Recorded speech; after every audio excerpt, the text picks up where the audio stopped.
login rewards in Warframe really suck, and surprised it hasn't been changed in years.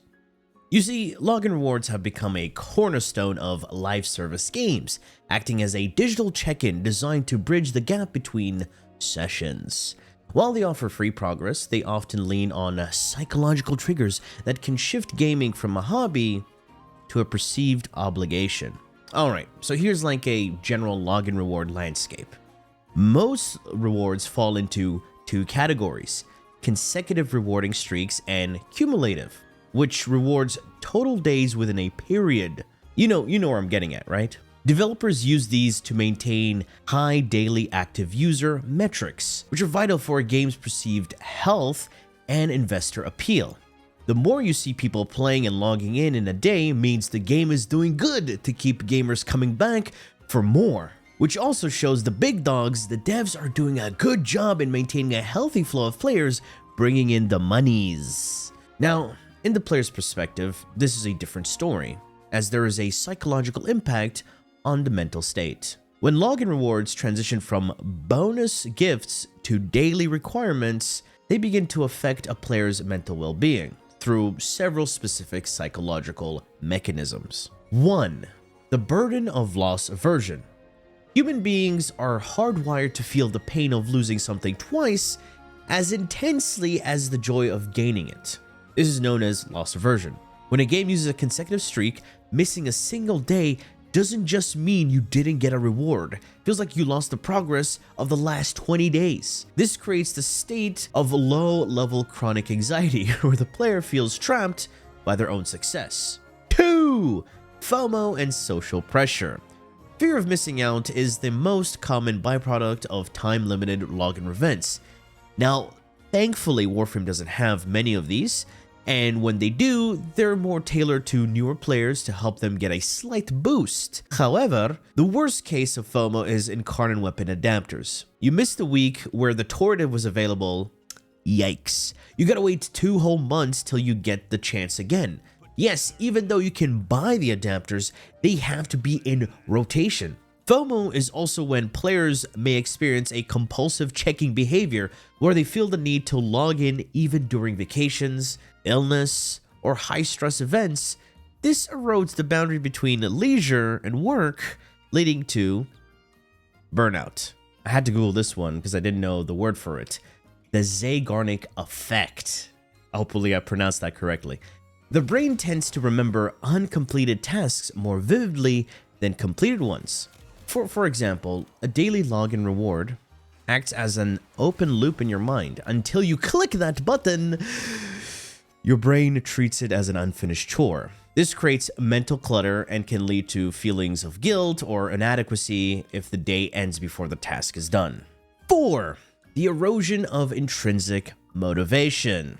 When you're rewarded for the act of showing up rather than the act of playing, your internal desire is replaced by the desire for the reward, the extrinsic motivation. Eventually, the game itself stops being fun. You might find yourself logging in, claiming the reward, and immediately alt F4ing with a sigh of relief. This is a sign that the game has become a psychological behavioral cage. For example, when I used to play gacha games like Genshin Impact or Wuthering Waves. And even though not a gacha, but when I dabbled in the First Descendant game, remember that? Or I don't know, Do It Night Abyss? Anime Warframe? Yeah, about that game. Daily commissions, daily upkeep, and all the nonsense.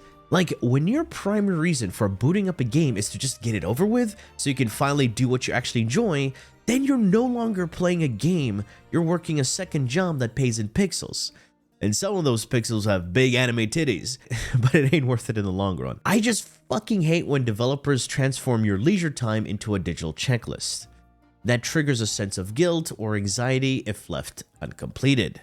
But here's some insight. Some modern games have started implementing streak freezes or cumulative monthly goals, where you only need 20 days out of 30 to mitigate those negative effects. These designs acknowledge the players have lives outside of the screen. Really? You guys have lives? You're not hardcore gamers? Psh, ain't no fucking way, dude. And Warframe is usually cited as the gold standard for no-stress login rewards. Their daily tribute system never resets, whether you log in 100 days in a row or 100 days over 3 years. You'll always be on day 100. But there lies an issue with that, because half of the rewards become forgettable and useless, while some just take way too long to obtain for the amount of quality of life that they provide. Yes, I'm talking about the weapons and mods you get from your daily login rewards. Yes, this was a whole setup for this particular topic. Apart from having some of the most useless rewards like 2 morphics on login, oh my god, the daily tribute does offer some useful tools, but achieving them is a chore in itself. So you have the 4 login reward weapons, Azima, Zenistar, Zenith, and the Sigma and Octantus. They have largely fallen off into the mastery fodder category. Yeah, Zenistar. Oof. I remember when that was a juice of a weapon to use. It was once the king of AFK area denial, a massive nerf tied to its disc duration to the melee combo multiplier, making it just absolutely clunky to use. Especially in a world where incarnate weapons and melee influence exists that can clear entire rooms. A 50 damage heat disc feels like a gentle breeze, I'm telling you. The Zenith has 2 niche uses. For taking out Profit Taker pylons at a distance thanks to its 9,999 meter punch through, and Eidolons. Sorry, I meant dead content. The only reason people used the Zenith was for the long spawn insta-limb pump through the shore. And if you really needed credits, no need to try hard in Profit Taker. And if you get to the point where you have all the GG gear for Profit Taker, you're not really desperate for credits anymore, are ya? And of course, what the fuck is an Eidolon? Oh yeah, it's DE's neglected buggy content. Yeah. Finally, Sigma and Azima. These are mostly victims to stat rot and just lacking in damage. Sigma is just a basic melee with a jump attack quirk that's already been power crept to the shit, and the one interesting interaction Azima had got nerfed. So yeah, all the weapons are dead in the water. And now onto our favorites. The real frustration lies in the Prime mods. Prime Surefooted! Shred, Fury, and Vigor. Let's talk about the PSF Gate. Prime Surefooted is arguably the most important mod for high-level play to prevent annoying knockdowns and staggers. Being locked behind a minimum 400-day login wall, used to be 900 days by the way, is a brutal barrier for average players who want to reach the height of high-efficient gameplay. Like, check this out. Good luck doing this without PSF on this character, by the way.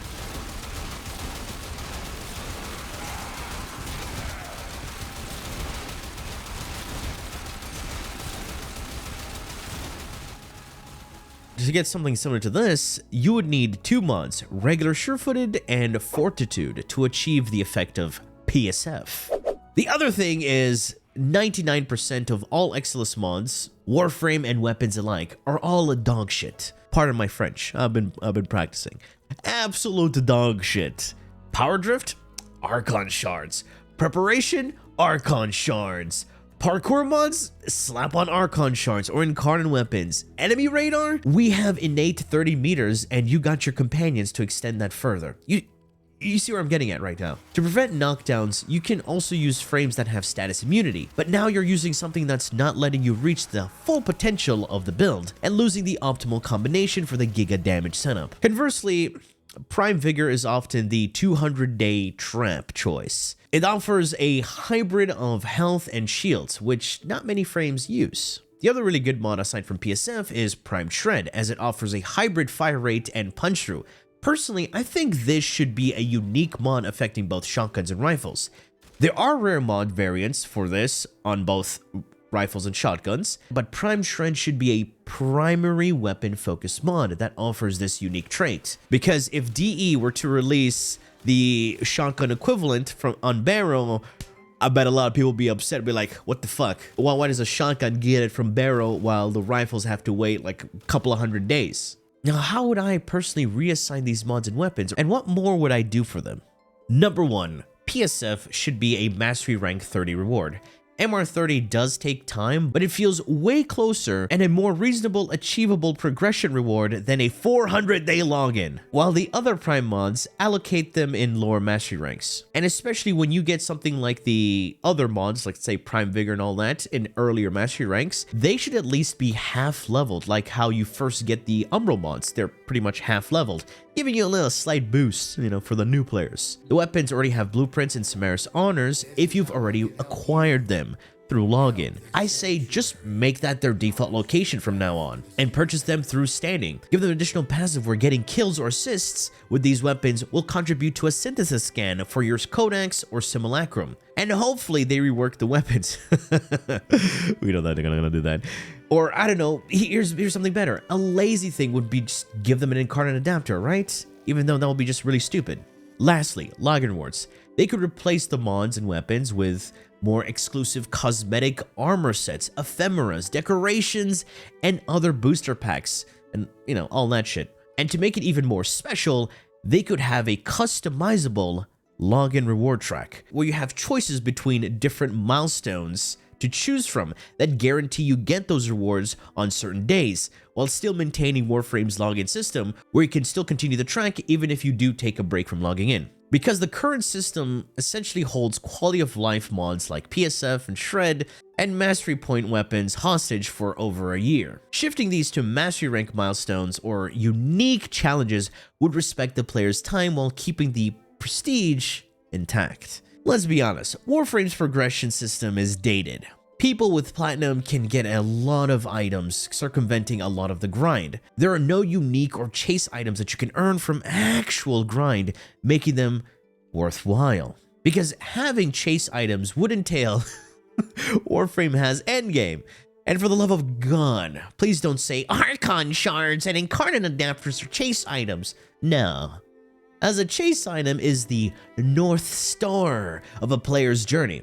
It is a high value, often extremely rare piece of loot or gear or even a cosmetic, and these would serve as a primary motivator for long-term play. I mean, they're usually hard to get. Only one is like a flex. It signals to other players that you have either immense dedication, incredible skill in Warframe, or legendary luck. Unfortunately, like how Prime Surefooted is technically a chase item that's locked behind a 400-day login, it does sure show your dedication, right? There were actually cringe lords crying when DE changed PSF from 900 days to 400 days. And please, for the love of God, don't be like those cringe lords. This would be good for the game and the newer and average players. But yeah, this is pretty much a discussion topic I've been wanting to make a video about. Tell me your thoughts down below. Anyway, folks, that has been it for me. I do have enjoyed and learned something from this video, and if you did, please feel free to like, share, and subscribe for more Warframe content, streams, and so much more. Do refer to the description. Thanks for watching, and as always, a peace!